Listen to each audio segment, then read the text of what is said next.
کہ اللہ کے نبی نے فرمایا کہ جس کے دل کے اندر کینہ، دشمنی، عداوت اور کسی سے کچھ نفرت ہے، کچھ میل ہے، شب برات کے آنے سے پہلے معاف کرا لینا، کینے کو دور کر لینا، دشمنیوں کو ختم کر لینا، فاصلوں کو فاصلے بنائے نہیں رکھنا، جڑ جانا، گلے ختم، گلے مل لینا، گلے شکوے شکایت ختم۔ پھر فرمایا کہ جو اپنے دل کی صفائی کے ساتھ اس رات میں، شب برات میں، اللہ کے حضور میں کھڑے ہو کر اپنے بالغ ہونے کے بعد سے گناہوں کی معافی اگر چاہے گا تب بھی اللہ اس کو معاف کر دے گا، اس لیے کہ دل بالکل صاف ہے، کینہ ہے۔ میں اس پورے مجمع سے کہہ رہا ہوں، پورا نرمل تو یہاں نہیں ہے، کوئی نرمل کے مسلمان یہاں پر نہیں ہے، لیکن آپ کی ذمہ داری ہے، آپ اپنے اعتبار سے سب کو پیغام پہنچاؤ کہ کسی سے کچھ تعلقات خراب ہے، کچھ کینہ ہے، بغض ہے، عداوت ہے، نفرت ہے، برات کے آنے سے پہلے وہ دشمنیوں کو دور کر لینا، فاصلوں کو ختم کر لینا، ورنہ یہ ہے کہ اس رات میں مغفرت نہیں ہوگی، اس رات میں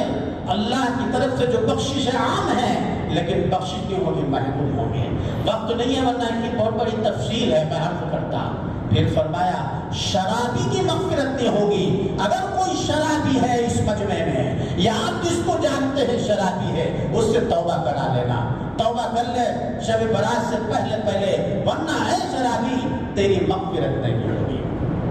ماں باپ کا کوئی اگر نافرمان ہے، وہ اپنے ماں باپ کی نافرمانی سے باز آ جائے، توبہ کرے، استغفار کرے اور اپنے ماں باپ کو راضی اور خوش کر لے۔ ماں باپ اگر باحیات ہے معافی مانگ لے، باحیات نہیں ہے تو قبر پر چلے جائے، وہاں جا کر ان سے معافی مانگے، ایثار ثواب کرے، ان کا اگر بھائی ہے، چاچا ہے، تایا ہے، ان کے ساتھ اچھا سلوک کرے، تلافی ہو جائیں گی۔ ماں نہیں ہے، قبر کے اندر ہے، معافی مانگ لے، اس کی بہن ہے، خالہ ہے، آنٹی ہے یا اس کی سہیلیاں ہیں، ان کے ساتھ اچھا سلوک کرے، فرما پرداروں میں شمار ہوگا۔ یہ میری اپنی بات نہیں ہے بلکہ شریعت مطہرہ کی بات ہے۔ اسی طرح سے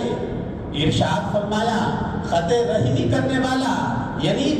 رشتہ داروں سے تعلق کو ختم کرنے والا، رشتہ داروں سے کینہ اور بغض رکھنے والا، کہ رشتہ داری ختم ہوگی۔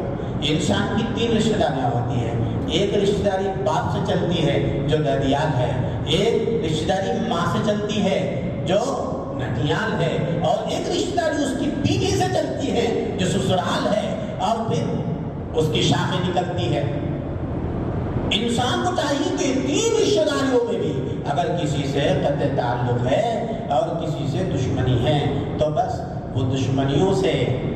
توبہ کر لے، دشمنیوں کو ختم کر لے، اور پھر قطع رحمی جیسے گناہ سے بچ جائے، صلہ رحمی کرے رشتہ داروں کے ساتھ۔ پھر اللہ اس رات کے اندر اس گنہگار کے گناہوں کی مغفرت فرمائے گا اور اس کے گناہوں کو معاف فرما دے گا۔ ایسے ہی اگر کوئی شرک کے اندر مبتلا ہے، اپنے شرک سے سچی پکی توبہ کرے کہ اللہ آپ کی ذات میں شریک کیا کسی کو، آپ کی صفات میں شریک کیا، لیکن اب شرک نہیں کروں گا، اب شرک نہیں کروں گا، اس لیے شرک کرنے والے کی بھی مغفرت نہیں ہوتی ہے۔ بہرحال یہ کچھ باتیں تھی جو ضروری تھی جس کو عرض کر دیا۔ اللہ توفیق عمل ہم سب کو نصیب فرمائے۔ وآخر دعوانا الحمد للہ رب العالمین۔